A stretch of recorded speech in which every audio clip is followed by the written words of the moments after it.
پیٹ بھی ہم تک ہٹا دیا، پوری ذمہ داری ادا کر دی، پوری طریقے سے ہم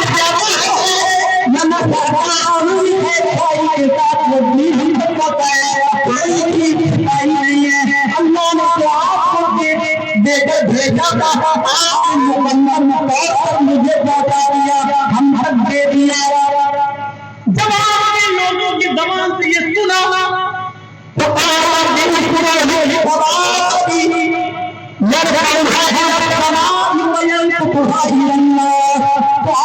آسمان کی طرف نظر ڈالی، اللہ کے نبی نے آسمان کی طرف دیکھا، پھر آپ نے اپنی شہادت کی انگلی کو اٹھایا اور آسمان کی طرف اٹھاتے ہوئے پھر لوگوں کی طرف جھکایا، آپ نے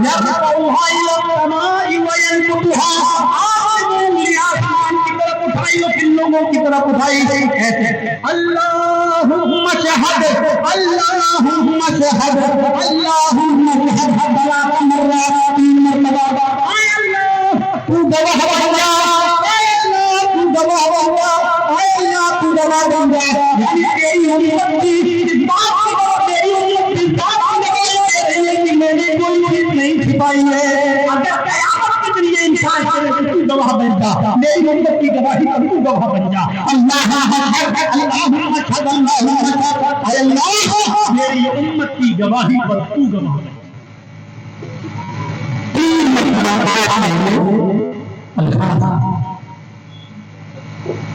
آدھے گھنٹے میں سے حدیث کا ترجمہ آپ کے سامنے ہے۔ اب اس کے پہلے نقطے پر آئیے، یہ وہ خطبہ تھا، کسی کو کہا جاتا ہے منصور، کسی کو کہا جاتا ہے دستور الحیات، پوری زندگی گزارنے کے لیے اس میں حکومت کی حقوق العباد بھی ہے، ساری چیزیں اس کے اندر موجود ہیں، اس لیے دیکھنے کے لائق ہے۔ پہلی چیز تمہارے آپس میں سب سے پہلے مسلمان کے خون کی حرمت کو باقی رکھا تھا۔ اگر یہاں ہمارے کچھ غیر مسلم بھائی ہوں تو وہ یہ نہ کہیں کہ صاحب مسلمانوں کا ہی خون حرمت والا ہے، غیر مسلموں کا خون حرمت والا نہیں ہے، صرف مسلمانوں کا خون نہ بہایا جائے اور غیروں کا خون بہایا جائے۔ اللہ کے رسول نے آپ قرآن پڑھیے، قرآن نے کسی کا بھی بہانے سے منع کیا ہے، قرآن کی آیت موجود ہے، من قتل نفسا قتل من قتل نفسا قتل الناس بالله اللہ نے کیا کہا،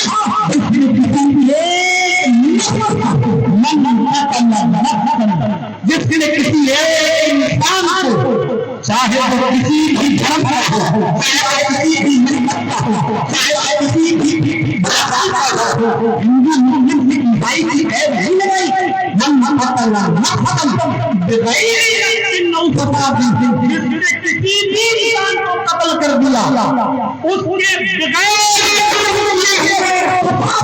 ہوئے، اللہ کیا کہتا ہے؟ اس نے ایک انسان کو قتل نہیں کیا، قتل اللہ ساری انسانیت کو قتل کر دیا، اس نے پوری کی پوری انسانیت کو قتل کر دیا۔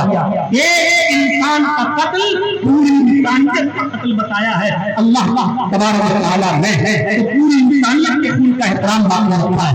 یہاں پر آپ نے چونکہ وہ خطبہ مسلمانوں کے درمیان دیا، مسلمانوں کے آپس میں کیا حقوق ہیں ان کو بتایا گیا، تو آپ نے فرمایا تمہارا خون ایک دوسرے پر حرام ہے، تمہارا مال بھی ایک دوسرے پر حرام ہے۔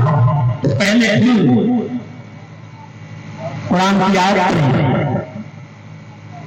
بہت آسان سمجھتے ہو نا، وَمَن يَقْتُلْ مُؤْمِنًا مُتَعَمِّدًا فَجَزَاؤُهُ جَهَنَّمُ خَالِدًا فِيهَا وَغَضِبَ اللَّهُ عَلَيْهِ وَلَعَنَهُ وَأَعَدَّ لَهُ عَذَابًا عَظِيمًا۔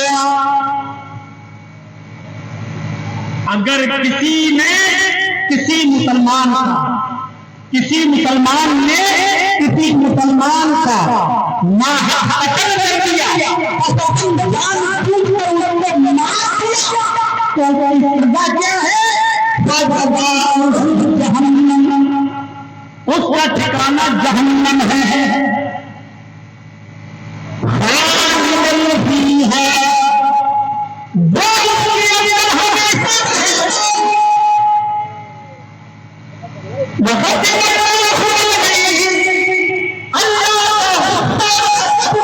کا نازل ہوگا، بندہ قیامت کو ٹھکراؤ کی اوپر پڑتی رہے گی۔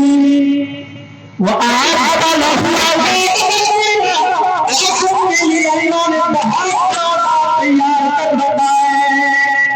جہنم کے اندر کتنی چیزیں بتائیں؟ 5۔ اگر کوئی مسلمان کسی مسلمان کو محبت کر دیتا ہے تو اس کے لیے 5 بتائیں۔ پہلی سزا فَجَزَاؤُهُ جَہَنَّمُ، ہمیشہ جہنم، فَجَزَاؤُهُ جَہَنَّمُ، اس کا ٹھکانہ جہنم، پہلی چیز۔ دوسری چیز خالدین فیہا، کبھی نکالا نہیں جائے گا، ہمیشہ اس میں رہے گا۔ قرآن جھوٹا ہو سکتا ہے نہیں؟ یہ نہیں چلے گا کہ مولانا صاحب اللہ تعالیٰ شرک کو معاف نہیں کرے گا، صرف مشرک کو کبھی نہیں نکالے گا، شرک کے علاوہ جس کو چاہے گا نکال دے گا۔ یہاں اللہ نے قتل کے بارے میں بھی کہا، پوچھو علماء سے خالدین فیہا کا مطلب کیا ہے؟ جس نے کسی مسلمان کو قتل کیا اس کا ٹھکانہ جہنم میں رہے، خالدین فیہا وہ اس کے اندر ہمیشہ رہے گا۔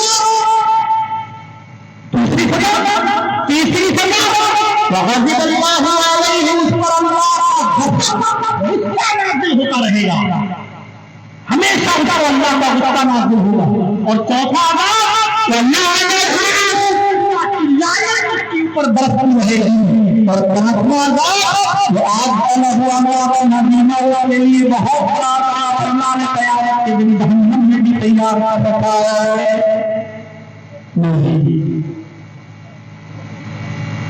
جو سوال ہمارے اور آپ کے ذہن میں آتا ہے وہی سوال اللہ کے رسول سے بھی کیا گیا۔ کسی نے ایک صحابی ہے، ابن ماجہ کا الفاظ صحابی عبداللہ ابن عباس سے پوچھتے ہیں کہ آیا اللہ اگر کوئی مسلمان کسی مسلمان کو قتل کر دے، مار قتل کر دے اور اس کے بعد پھر وہ توبہ کرے اللہ سے اور سارے پورے کام چھوڑ دے اور عمل صالح کا پابند ہو جائے، نماز ہو جائے، روزہ ہو جائے، تو کیا